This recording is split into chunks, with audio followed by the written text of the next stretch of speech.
Hello friends, मैं योगेश वर्मा और आप देख रहे हैं Yogesh the digital Guru. Friends, आज हम एक्सेल के अंदर कंसोलिडेट फंक्शन को सीखेंगे।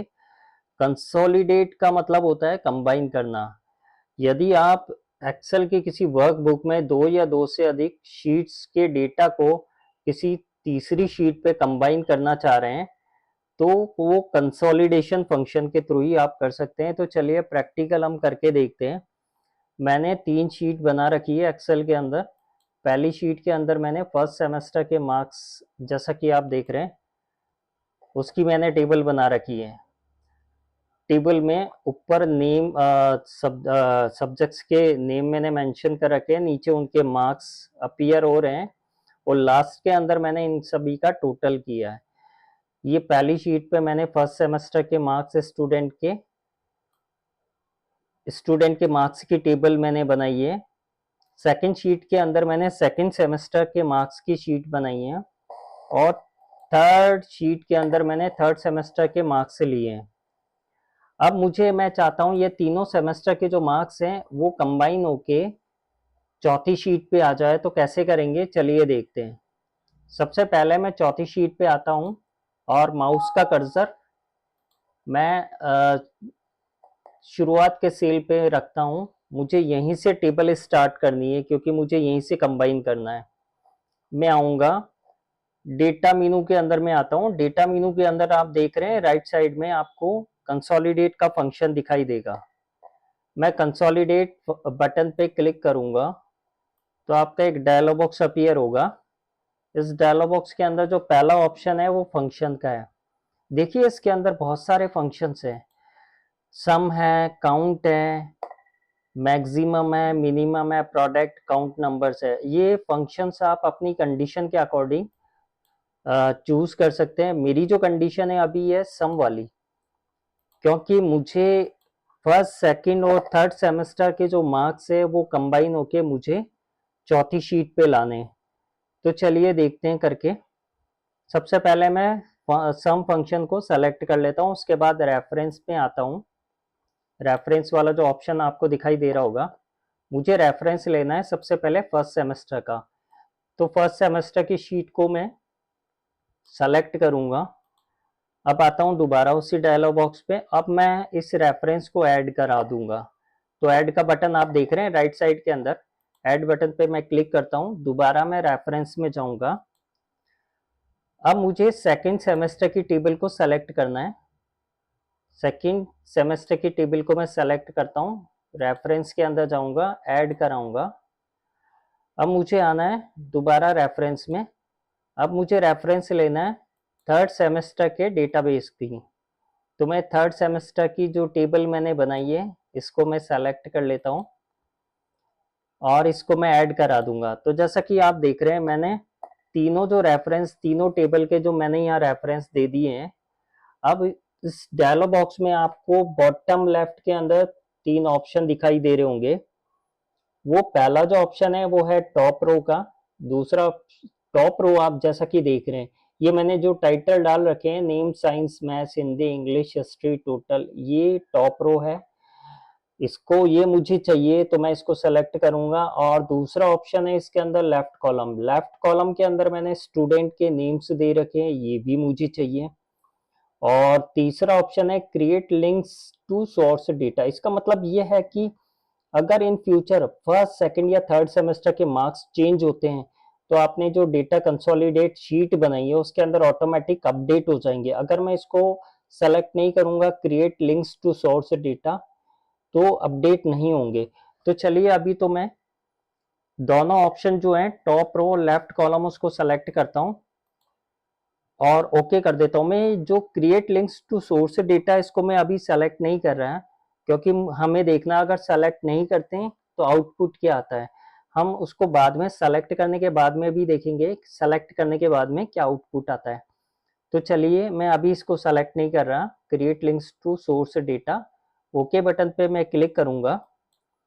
अब ये देखिए, ये टेबल यहाँ आ चुकी है। इसको मैं बॉर्डर दे देता हूँ। होम में जाके पहले मैं बॉर्डर दे देता हूँ, उसको बोल्ड कर देता हूँ और सेंटर में ले लेता हूँ सभी को। ठीक है। अब देखिए यहाँ आप देख रहे हैं, अमित के जो साइंस में जो मार्क्स आए अमित के, वो हैं 208, 208। अब ये 208 कैसे आए, इसने कैसे कंबाइन किए, तो देख लेते हैं। फर्स्ट सेमेस्टर में चलते हैं। फर्स्ट सेमेस्टर के अंदर अमित के मार्क्स जो हैं 75 हैं साइंस के अंदर। सेकंड सेमेस्टर के अंदर मार्क्स हैं 35। वो थर्ड सेमेस्टर के अंदर जो मार्क्स हैं वो 98। इन तीनों को अगर जोड़ लेते हैं तो इनका टोटल होता है 208। तो इसने यहाँ डेटा कंसोलिडेट शीट के अंदर तीनों सेमेस्टर के जो साइंस के मार्क्स थे वो ऐड कर दिए हैं, इसी तरह मैथ्स के कर दिए हैं, इसी तरह हिंदी के कर दिए हैं, और टोटल तीनों सेमेस्टर के जो मार्क्स आए इसने लास्ट के अंदर टोटल कर दिया है 1034। देखिए फर्स्ट सेमेस्टर के अंदर अमित का जो टोटल था 343 था, जैसा कि आप देख रहे हैं 343। सेकंड सेमेस्टर के अंदर जो मार्क्स थे अमित के वो हैं 325, और थर्ड सेमेस्टर के अंदर अमित के जो टोटल मार्क्स आ रहे थे वो 366 आ रहे थे। इन तीनों का जो टोटल इसने यहाँ कर दिया है 1034। तो डेटा कंसोलिडेट होके चौथी शीट पे आ चुका है। मैंने एक ऑप्शन आपको बताया था कि अगर लिंक सोर्स वाला ऑप्शन हमने यहाँ सेलेक्ट नहीं कर रखा। देखिए इसका क्या होता है, मान लीजिए मैंने फर्स्ट सेमेस्टर के अंदर अभी डेटा कंसोलिडेट शीट पे हम देखते हैं, अमित के जो मार्क्स हैं वो हैं 208। ठीक है, अगर मैं फर्स्ट सेमेस्टर के अंदर अमित के जो मार्क्स यहाँ 75 आ रहे हैं, अगर मैं 85 कर देता हूँ, यहाँ मैंने मार्क्स कर दिए 85 अमित के। अब मैं डेटा कंसोलिडेट शीट पे जाऊंगा तो ये यहाँ मार्क्स इसके अपडेट नहीं हुए हैं, 208 ही आ रहे हैं। क्यों आ रहे हैं, अब मैं इसका रीजन आपको बताता हूँ। मैं एक और शीट ले लेता हूँ। अब इस शीट के अंदर पहले मैं कॉलम्स और रोज को थोड़ा सा बड़ा कर देता हूँ, आपको दिक्कत नहीं होगी, और फॉन्ट को भी मैं चेंज कर देता हूँ, बड़े कर देता हूँ, ताकि आपको देखने में भी कोई दिक्कत नहीं हो। चलिए यहाँ से डेटा कंसोलिडेट फंक्शन को हम यूज करते हैं। सम ले लेता हूँ मैं, रेफरेंस के अंदर तीनों रेफरेंस ले लूंगा, फर्स्ट सेमेस्टर का ले लूंगा मैं, टेबल को सेलेक्ट करता हूँ, यहाँ के मैं ऐड करा दूंगा। सेकंड सेमेस्टर को का रेफरेंस में ले लेता हूँ, ऐड करा देता हूँ। अब मैं रेफरेंस लूंगा थर्ड सेमेस्टर का। ठीक है, ये मैंने ले लिया। अब मुझे क्या करना है, top left, top row left column वाला ऑप्शन तो मैं सेलेक्ट करूंगा, साथ ही में जो थर्ड ऑप्शन है create links to source data, इसको भी मैं सेलेक्ट करूंगा। मैंने तीनों ऑप्शन यहाँ सेलेक्ट कर चुका हूँ। ओके बटन पे मैं क्लिक करूंगा।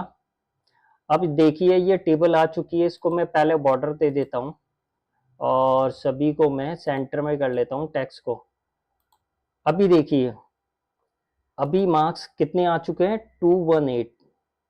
अमित के जो मार्क्स हैं साइंस के अंदर 218 है, क्योंकि हमने 10 बढ़ा दिए थे। अगर मैं यहाँ 100 कर देता हूँ, मान लीजिए यहाँ मैं 100 कर लेता हूँ, अब मैं जाता हूँ यहाँ, तो यहाँ ऑटोमेटिकली कंसोलिडेट डेटा शीट के अंदर इसके मार्क्स 233 हो चुके हैं, क्योंकि जो हमने लिंक प्रोवाइड कराया था उसमें ऑटोमेटिक अपडेशन हो रहा है। तो डेटा कंसोलिडेट का फंक्शन हम इस तरह यूज करते हैं, जब हमें दो या दो से अधिक शीट को कंबाइन करके किसी तीसरी शीट के अंदर हमें अपीयर कराना होता है, अप्लाई कराना होता है, तो हम डेटा कंसोलिडेट फंक्शन का यूज करते हैं। इसके और भी जो फंक्शन है अगले एपिसोड के अंदर हम देखेंगे प्रैक्टिकली। तो फ्रेंड्स आज के लिए इतना ही, नेक्स्ट एपिसोड में हम कुछ और नया सीखेंगे। अगर आपको वीडियो अच्छा लगा हो तो लाइक कीजिए, सब्सक्राइब कीजिए और बेल नोटिफिकेशन को सेलेक्ट कीजिए, ताकि आप आने वाले वीडियो का नोटिफिकेशन आपको मिल सके। Thank you.